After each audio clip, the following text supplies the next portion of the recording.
हमारे पुरखे इस लड़ाई को हजारों सालों से लड़ते आ रहे थे।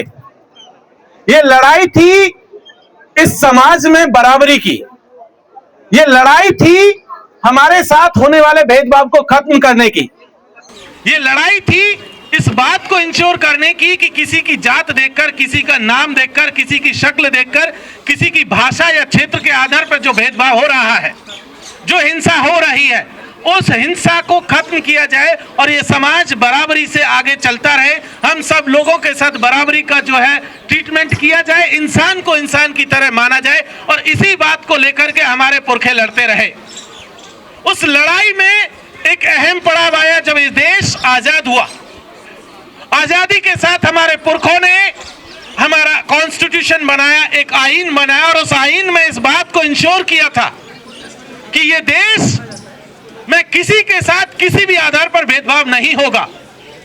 वो चाहे जाति के आधार पर हो, धर्म के आधार पर हो, क्षेत्र हो, भाषा हो या लिंग के आधार पर, किसी भी आधार पर किसी भी व्यक्ति के साथ भेदभाव नहीं होगा। और ये बात इंश्योर उस कॉन्स्टिट्यूशन में की गई थी। और उसके साथ साथ एक बात और कही गई थी कि इस देश में जो पहले से गैर बराबरी चली आ रही है, उस गैर बराबरी को दूर करने के लिए कुछ जो है प्रयास किए जाएंगे, कुछ कानून बनाए जाएंगे, कुछ प्रोविजंस लाए जाएंगे और वो कानून जो है लगातार तब से लेकर आज तक बनाए चले आ रहे हैं।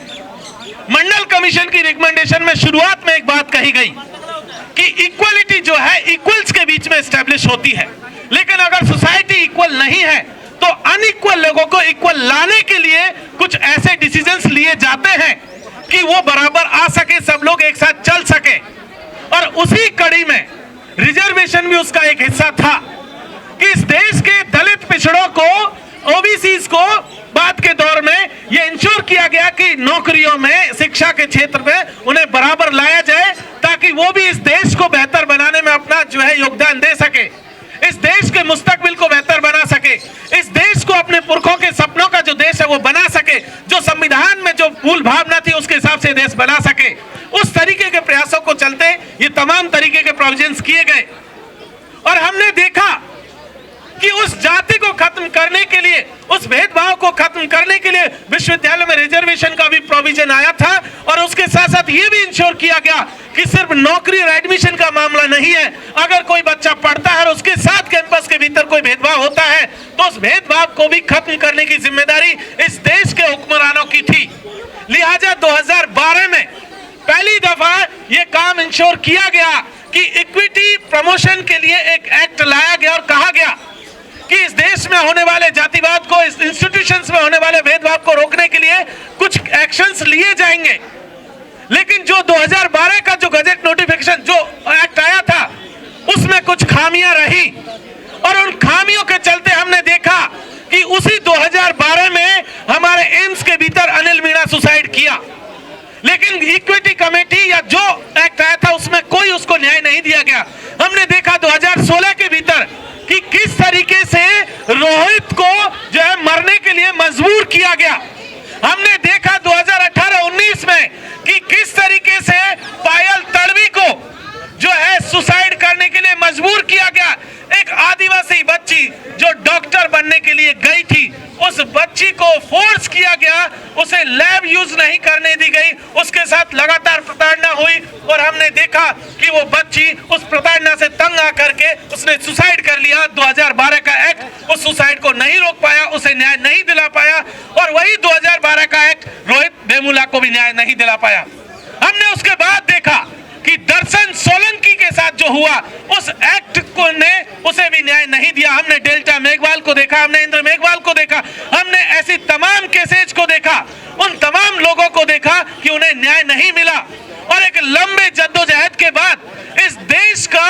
स्टूडेंट, इस देश का एसटी, एससी, ओबीसी तबका लगातार एक बात कह रहा था कि एक्ट को मजबूत किया जाए, इस एक्ट को, ताकि लोगों को न्याय मिले। जो सुसाइड रेट्स में जो इजाफा हो रहा है ये कहा गया, अभी पोस्टर में भी है और ये पार्लियामेंट्री कमेटी का डेटा है। पार्लियामेंट्री कमेटी ने माना कि इस देश के कैंपसेस में जो होने वाला भेदभाव है उसमें लगभग 118% की वृद्धि हुई है।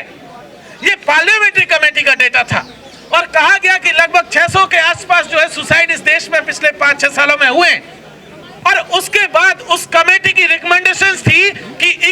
कमेटी बनाई जाए। यूजीसी 2012 के जो नियम है बहुत ढीले ढाले हैं और उनके बेसिस पर एक्शंस नहीं हो रहे हैं और इसीलिए एक नया एक्ट लाने का प्रोविजन दिया गया और उस एक्ट को हमने देखा कि यूजीसी ने 13 जनवरी को उसे इंट्रोड्यूस किया और 15 जनवरी से कहा गया कि वो एक्ट लागू होगा।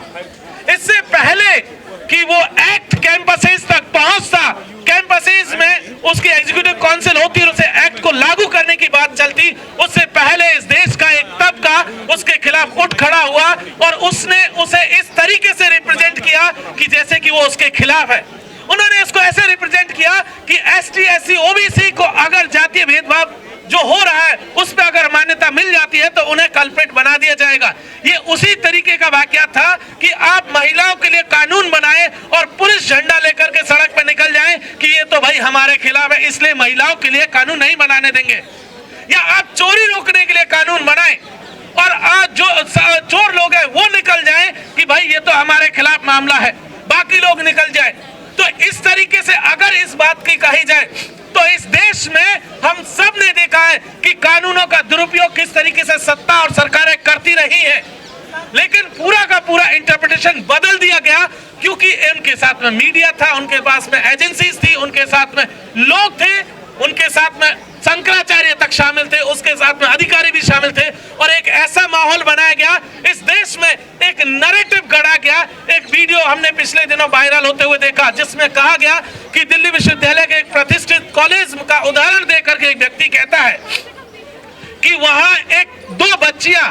एक शेड्यूल कास्ट की थी, एक अपर कास्ट बच्ची है और उनके बीच में पैसे को लेकर के डिस्प्यूट हुआ और उस बच्ची ने, जो शेड्यूल कास्ट की बच्ची थी, उसने उस अपर कास्ट बच्ची के खिलाफ कंप्लेंट दायर कर दी और उस बच्ची का पिता, जो अपर कास्ट बच्ची का पिता, उस लड़की से जो शेड्यूल कास्ट से थी उसके साथ जाकर के समझौता करता, पैसे देता। एसआरसीसी ने, जो कॉलेज, सॉरी नाम नहीं लेना चाहिए, उस कॉलेज ने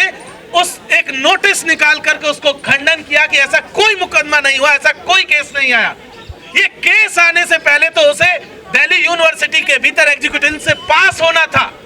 पूरे देश में एक मुकदमा नहीं आया, उससे पहले फेक जो है नैरेटिव गढ़ना शुरू किया गया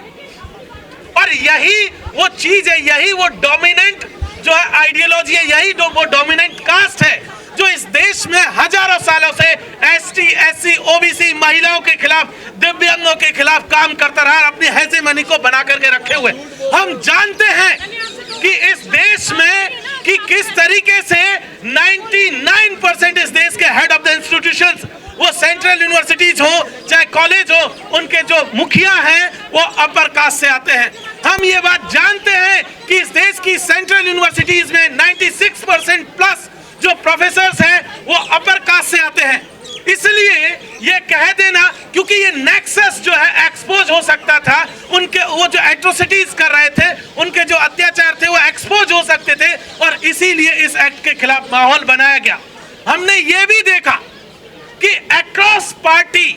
जो है एक ग्रुप पूरा का पूरा मोबिलाइज होता है एसटी, एससी, ओबीसी के खिलाफ और सुप्रीम कोर्ट में जाता है और सुप्रीम कोर्ट में सरकार और इस एक्ट की जो पैरवी करने की जिनके पास जिम्मेदारी थी, सरकारी वकील के पास, वो वहां पर जाकर के चुप हो जाते, उनका पक्ष नहीं रखते। कितनी दुर्भाग्यपूर्ण बात है कि जिस एक्ट को सरकार लेकर के आई, जिस एक्ट को यूजीसी लेकर के आई, उस एक्ट को सरकार ने ही डिफेंड नहीं किया।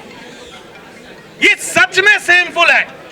ये इस बात को बताता है कि देश की जो सरकार है वो किस तरीके से एसटी, एससी, ओबीसी, महिला और दिव्यांगों के प्रति जो है काम कर रही है, कितनी खराब सोच के साथ वो काम कर रही है। और जुडिशरी ने जो जजमेंट दिया, पूरी रिस्पेक्ट के साथ ये बात कहना बहुत जरूरी है कि जुडिशरी ने जाति आधार पर होने वाले भेदभाव को यहाँ इस एक्ट को रोक करके उसे वैधता देने का काम किया है, उसे लेजिटिमेसी देने का काम किया, जो कि सरासर गलत है।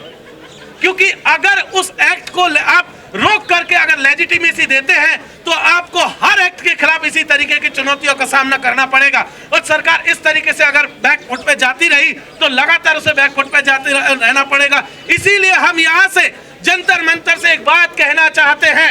इस देश के हुक्मरान को, सरकार को, इस देश की जुडिशरी को भी हम ये बात कहना चाहते हैं और तमाम लोगों को कि आप जो पिछले 2000 साल से लोगों को जो एक्सप्लॉइट करते आ रहे हैं वो बंद कीजिए। ये एक्सप्लॉयटेशन की इजाजत आपको इस देश का संविधान नहीं देता है। हमारे पुरखों ने ये सपना देखा था कि हम सब लोग इसमें बराबरी से हिस्सा लें, इस देश को बेहतर बनाएं, लेकिन आप हैं जो इस देश को कमजोर करने की कोशिश कर रहे हैं। हम लोग इस देश को बनाने वाले लोग, हम लोग इस देश के मेहनत कम रकम के लोग हैं। इस देश में खेती से लेकर के मजदूरी तक करने वाले हम लोग, सड़क से लेकर के मकान और बिल्डिंग बनाने वाले हम लोग, और हमें ही आप चाहते हैं कि हम कैंपसेस में ना जाएं, हमारे बच्चे को रोहित वेमुला होना पड़े, पायल तड़वी की तरह सुसाइड करना पड़े। ये नहीं चलेगा, ये सोचना होगा। हम यहां से चाहते हैं कि सिर्फ प्रमोशन ऑफ इक्विटी एक्ट जो गजट 2026 का सरकार लेकर के आई वही नहीं, हम रोहित एक्ट की बात करते हैं। हम कहते हैं कि कमेटी बननी चाहिए, इक्विटीज आनी चाहिए, कैंपस में जाति आधार पर होने वाला भेदभाव रुकना चाहिए। लेकिन सिर्फ इतना ही नहीं, कमेटी में एसटी, एससी, ओबीसी और उसके साथ साथ महिला और दिव्यांगों का जो पार्टिसिपेशन अभी तक आपने 5 कर रखा है, हम कहते हैं उसे बराबर कीजिए। संख्या जब तक बराबर नहीं होगी, जस्टिस इंश्योर नहीं हो सकता है। दूसरी बात कि हेड ऑफ द कमेटी जो है हेड ऑफ द इंस्टीट्यूशन नहीं होगा, उसमें एसटी, एससी, ओबीसी, माइनर या महिला और दिव्यांग कैटेगरी का व्यक्ति ही उसका हेड ऑफ द इंस्टीट्यूशन, उसका मुखिया होना चाहिए। उसके साथ साथ इसमें जो है अगर किसी के खिलाफ क्राइम सही पाया जाता है, दोष सही पाया जाता है, तो उसके खिलाफ जो है सख्त कार्रवाई होनी चाहिए, जो इस एक्ट में नहीं है। ये सारी बातें हैं जिसको लेकर के हम यहाँ से इंश्योर करना चाहते हैं, ये बात कहना चाहते हैं कि जल्द से जल्द सरकार जो है रोहित एक्ट पर काम करना शुरू करे और जो अगली कार्रवाई है उसमें जो है मजबूती से अपनी बात को रखे।